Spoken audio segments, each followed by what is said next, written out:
রাতের কিছু অংশে তাহাজ্জুদ নামাজ প্রতিষ্ঠা করো, এটা তোমার জন্য ফরজ নামাজের অতিরিক্ত একটা নামাজ।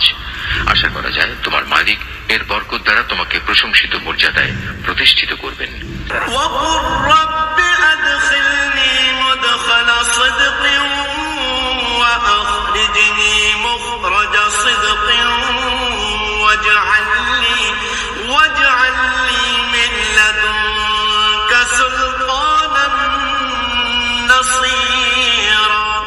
তুমি বলো, হে আমার মালিক, যেখানেই আমাকে নিয়ে যাও না কেন তুমি আমাকে সত্যের সাথে নিয়ে যাও, এবং যেখান থেকেই আমাকে বের করো না কেন সত্যের সাথেই বের করো।